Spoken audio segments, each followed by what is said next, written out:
नमस्कार साथियों, मैं अजय कुमार। नरेंद्र मोदी के दौर में भारत बहुत ही ज़्यादा ताकतवर देश बन गया है। नरेंद्र मोदी के दौर में भारत का दुनिया भर में डंका बज रहा है। यह प्रचार की भाषा है, प्रोपेगेंडा की भाषा है। प्रचार की भाषा में किसी तरह की सार्थकता नहीं होती। इसका फ़ायदा केवल इतना होता है कि जिन लोगों का मानस अपनी जीवन की मजबूरियों की वजह से क्रिटिकल नहीं बन पाया, आलोचनात्मक नहीं बन पाया, वह प्रचार की भाषा में फंसा लिया जाता है। जैसे नरेंद्र मोदी की ब्रांडिंग इस तरह से लगातार की जाती है कि लोगों को लगे कि वह बहुत ही ज़्यादा ताकतवर नेता हैं। नरेंद्र मोदी की ब्रांडिंग पर करोड़ों रुपए केवल इसीलिए खर्च किए जाते हैं ताकि भारत के आम जनमानस को लगे कि नरेंद्र मोदी ने दुनिया भर में भारत का नाम ऊंचा कर दिया है, भारत को वाकई विश्वगुरु बना दिया है। भारतीय जनता पार्टी की सोची समझी रणनीति है कि मीडिया में करोड़ों रुपए, सैकड़ों करोड़ रुपए खर्च करके लोगों के दिमाग में लगातार यह भरने की कोशिश करनी है कि नरेंद्र मोदी की अगुवाई में चल रही भारत की सरकार दुनिया की सबसे ताकतवर सरकार है। नरेंद्र मोदी बहुत ही सॉलिड नेता हैं। केवल नरेंद्र मोदी के एक कॉल करने की जरूरत है और दुनिया में चल रही भीषण लड़ाइयां खत्म हो जाती हैं। इस तरह की हेडलाइन आपने टीवी पर कई बार देखी होगी। इस पूरी ब्रांडिंग और प्रोपेगेंडा का खोखलापन बाहर आ गया है।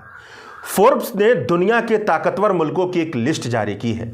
उस लिस्ट के मुताबिक भारत दुनिया के 10 ताकतवर देशों में भी शामिल नहीं है। भारत का नंबर 12वां है।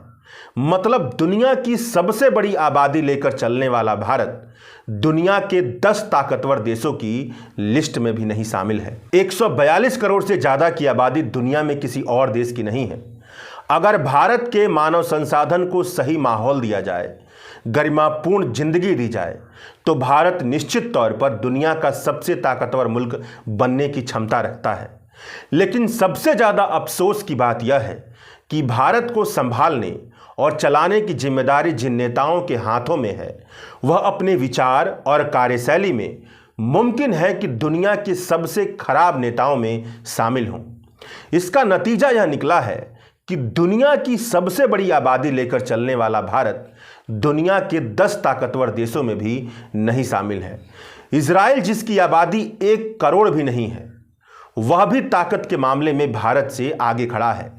ताकतवर देशों की लिस्ट में 10वें नंबर पर आता है। जिस आधार पर दुनिया के ताकतवर देशों की रैंकिंग बनाई गई है, उसमें यह शामिल है कि देश के लीडर कैसे हैं, देश का पूरी दुनिया में इकोनॉमिकल इन्फ्लुएंस कैसा है, देश का पॉलिटिकल इन्फ्लुएंस कैसा है, स्ट्रांग इंटरनेशनल अलायंस के मामले में देश का क्या हाल है, स्ट्रांग मिलिट्री के मामले में देश का क्या हाल है।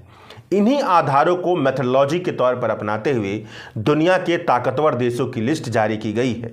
इस लिस्ट के मुताबिक सबसे पहले नंबर पर अमेरिका है, दूसरे नंबर पर चीन है, तो तीसरे नंबर पर रूस है, चौथे नंबर पर यूनाइटेड किंगडम है, 5वें नंबर पर जर्मनी है, 6वें नंबर पर साउथ कोरिया है, 7वें पर फ्रांस है, 8वें नंबर पर जापान है, 9वें पर सऊदी अरब है और 10वें पर इजराइल है।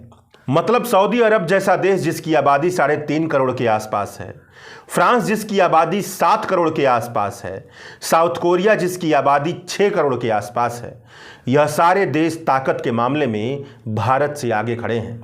मतलब दुनिया में इन सारे देशों की भारत से ज़्यादा तूती बोलती है, भारत से ज़्यादा डंका बजता है। यहाँ पर जो सबसे महत्वपूर्ण बात समझने वाली है वह यह है कि दुनिया में जो सबसे ताकतवर मुल्क हैं, ऐसा नहीं है कि उनके सारे कारनामे बहुत ही अच्छे हैं। उन्होंने अपनी ताकत का बहुत ही ज़्यादा गलत फ़ायदा भी उठाया है। दुनिया के कमज़ोर मुल्कों के साथ उन्होंने बहुत ही ज़्यादा गलत किया है। अमेरिका को ही उठाकर देख लीजिए, अनगिनत उदाहरण मिल जाएंगे। इसीलिए असल सवाल तो यही है कि भारत जैसे देश सही मायने में और सही संदर्भ में ताकतवर कैसे बने। इसका सबसे बुनियादी आधार तो यही होगा कि भारत की सरकार उस दिशा में काम करते हुए दिखाई दे जहां पर भारत के सभी लोगों को गरिमापूर्ण जीवन मिलता हुआ दिखाई दे। भारत का ह्यूमन रिसोर्स सही दिशा में अपने आप को लगाता हुआ दिखाई दे। दुनिया के सामने उदाहरण प्रस्तुत करे कि दुनिया की 16% आबादी कितने अच्छे तरीके से रह रही है, और साथ में भारत दुनिया के प्रति यह नज़रिया विकसित करे कि यह पूरी दुनिया विश्व शांति और सहअस्तित्व के बलबूते चलाई जा सकती है। मगर भारतीय जनता पार्टी की विचारधारा इस पूरे नजरिए के खिलाफ है।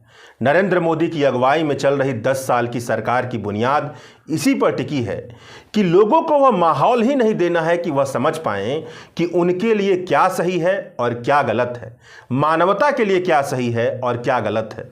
भारत में लगातार वह माहौल बनाना है जिससे भारत के नागरिक अपना विवेक खो करके केवल भाजपा के वोटर के तौर पर सोचें। लीडर के तौर पर ही देख लीजिए, नरेंद्र मोदी चुनाव प्रचार से लेकर के संसद के पटल पर पूरी बेशर्मी के साथ हुंकारते हुए झूठ बोलते हैं। झूठ का पर्दाफाश हो जाने के बाद भी झूठ बोलते हैं। प्रधानमंत्री के पद का स्तर उन्होंने इतना नीचे गिरा दिया है कि वह तथ्यों को तोड़ने मरोड़ने वाले फ्रॉड के तौर पर दिखाई देते हैं। इस बार के बजट को उदाहरण के तौर पर देखिए। बजट में 12 लाख सालाना तक टैक्स फ्री की बात कही गई है। इस बात में प्रचार करने लायक जैसा कुछ भी नहीं है, मगर इसका प्रचार ही नहीं किया जा रहा है।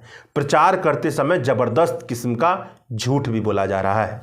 जब 7 लाख सालाना आय तक टैक्स फ्री था तो असेसमेंट ईयर 2023-24 में केवल 2 करोड़ 82 लाख लोगों ने इनकम टैक्स का भुगतान किया था। इसमें से 2.5 करोड़ लोगों ने तो साल भर में 1.5 लाख से कम टैक्स दिया था। मतलब 12 लाख सालाना तक टैक्स फ्री करने पर सरकार का राजस्व 1 लाख करोड़ रुपए कम होगा और दूसरी ओर जो टैक्स पेयर की संख्या पहले से ही कम है, महज 2.5 करोड़ के आसपास है, वह भी कम होगी। राहत 140 करोड़ के भारत की आबादी में मुश्किल से 1 करोड़ लोगों को भी नहीं मिलने वाली है। ऐसे में इस एक बात को लेकर के नरेंद्र मोदी सहित नरेंद्र मोदी की पूरी टीम डंका बजा रही है कि भारत की अर्थव्यवस्था में डिमांड की कमी को पूरा कर दिया गया है। सरकार ने मिडिल क्लास के लिए बजट बनाया है, जबकि आय के आधार पर यह देखा जाए तो हकीकत यह है कि भारत में किसी तरह का मिडिल क्लास है ही नहीं।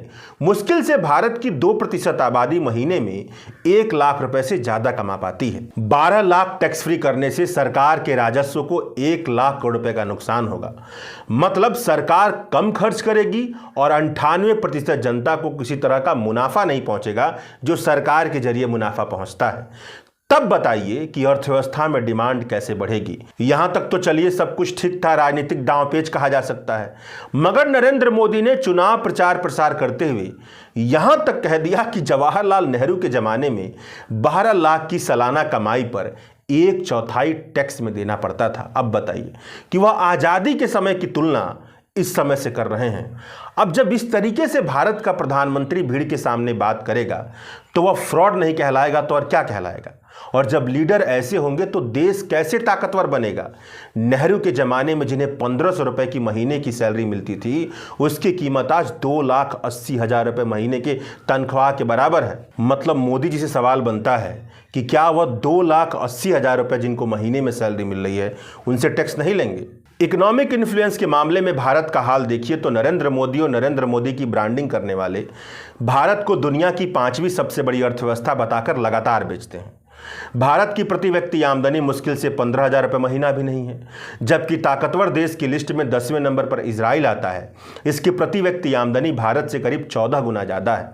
मतलब लोगों को भरमाने से अगर दुनिया में ताकतवर देश बना जा सकता है तो नरेंद्र मोदी ने यह काम करके पूरी दुनिया को दिखा दिया है। भारत का दुनिया में इकोनॉमिक इन्फ्लुएंस देखा जाए तो इसी से पता चलता है कि भारत का रुपया डॉलर के मुकाबले लगातार कमज़ोर होता जा रहा है। हर दिन रिकॉर्ड तोड़ गहराई में डूबता जा रहा है। अब रुपया इतना कमज़ोर हो गया है कि करीब 87 रुपये के बदले में $1 मिलेगा। मतलब अगर $1 के मुकाबले 87 रुपये का भुगतान करना पड़ेगा तो इसका मतलब है कि दुनिया के लोगों की नज़र में भारत की अर्थव्यवस्था दुनिया में बहुत ही ज़्यादा कमज़ोर अर्थव्यवस्था बन चुकी है। इंटरनेशनल टूरिस्टों के बीच में मुश्किल से 1.5% टूरिस्ट भारत में आते हैं। सॉफ्ट पावर डिप्लोमेसी में तो भारत की बहुत ही ज़्यादा कमज़ोर स्थिति है। बॉलीवुड की फिल्में केवल भारत में ही देखी जाती हैं, बाहर देखी जाती हैं तो बहुत कम स्तर पर देखी जाती हैं। और हॉलीवुड की फिल्म देखिए, लगता है जैसे वहाँ के मुकाबले सबसे ज़्यादा यहीं पर देखी जाती हैं। 140 करोड़ से ज़्यादा की आबादी वाले भारत में प्रतिभाओं का समंदर बसा है, मगर सरकार की तरफ से वैसा माहौल नहीं मिलता है कि यहाँ की प्रतिभाएं खुद को निखार पाएं। साइंस और साइंस टेक्नोलॉजी के क्षेत्र में भारत दुनिया के ताकतवर मुल्कों से बहुत पीछे खड़ा है। वह टेक्नोलॉजी जो भविष्य में दुनिया के स्वरूप को नया रूप पहनाएगी, जैसा कि आर्टिफिशियल इंटेलिजेंस, ग्रीन एनर्जी, इन सभी टेक्नोलॉजी के क्षेत्र में भारत की मौजूदगी बहुत पीछे है। इनोवेशन और रिसर्च की दुनिया में भारत बहुत पीछे खड़ा है। मंदिर बनाने की दुनिया में भारत बहुत आगे खड़ा है और मस्जिद ढहाने की दुनिया में। अंतर्राष्ट्रीय गठजोड़ बनाने की दृष्टि से देखा जाए तो मौजूदा वक्त में भारत के नेतृत्व का दुनिया के प्रति अपना कोई खास नजरिया नहीं है। नेहरू के जमाने में भारत ने गुटनिरपेक्षता की नीति अपनाई थी। जब भारत लड़खड़ा रहा था आज़ादी के बाद, तब गुटनिरपेक्षता की नीति अपनाई थी।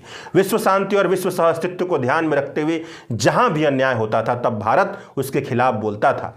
मगर मौजूदा वक्त में दुनिया की बड़ी बड़ी परेशानियों के सामने नरेंद्र मोदी की अगुवाई में चल रही भारत कोई नैतिक मजबूत पक्ष नहीं दिखाई देता है।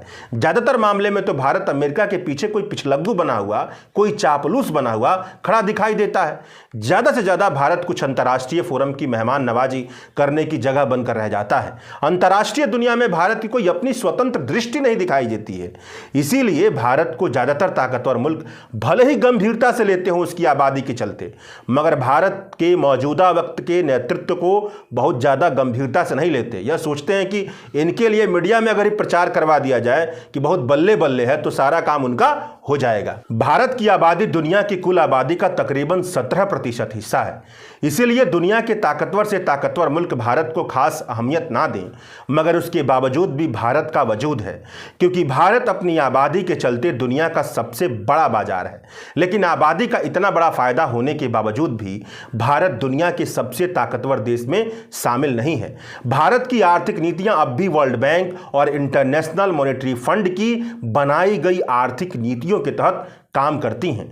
भारत जैसे देश में जहां पर भयंकर बेरोजगारी है, जहां का जो पॉपुलेशन का बेनिफिट होता है, पॉपुलेशन डिविडेंड होता है, उसका इस्तेमाल नहीं हो पा रहा है, भयंकर गुणवत्तापूर्ण शिक्षा की कमी है, वहां पर 140 करोड़ की आबादी के लिए साल भर का बजट केवल 50 लाख करोड़ का बनता है, जिसमें से 12 लाख करोड़ रुपए तो केवल ब्याज के भुगतान करने पड़ते हैं, क्योंकि भारत पर जो कर्जा है वह 196 लाख करोड़ तक पहुंचने की संभावना है।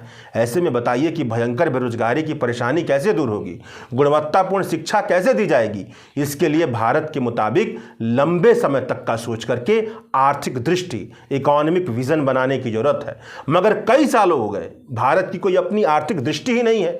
दुनिया का वह देश जिसकी आबादी दुनिया की कुल आबादी का 17% हो और उसकी कोई अपनी आर्थिक दृष्टि ना हो, तो वह देश कैसे ताकतवर देश बन सकता है। भारत में धर्म, जाति और लिंग के आधार पर भेदभाव को भारत के लीडर जितना बढ़ावा दे रहे हैं, लीडर सबसे ज्यादा बढ़ावा दे रहे हैं, उतना तो कोई और नहीं देता है। और वह भारत की महान संभावनाओं के बावजूद भी भारत अपने नेताओं की वजह से दुनिया की मानवता की यात्रा में विश्व गुरु की बजाय विश्व मूर्ख के तौर पर दिखाई देता है। शुक्रिया। द वायर के और वीडियोस देखने के लिए सब्सक्राइब करें और बेल आइकन पर क्लिक करें। स्वतंत्र पत्रकारिता की आर्थिक मदद करने के लिए डिस्क्रिप्शन में दिए गए लिंक पर जाएं और अपनी राशि चुनें।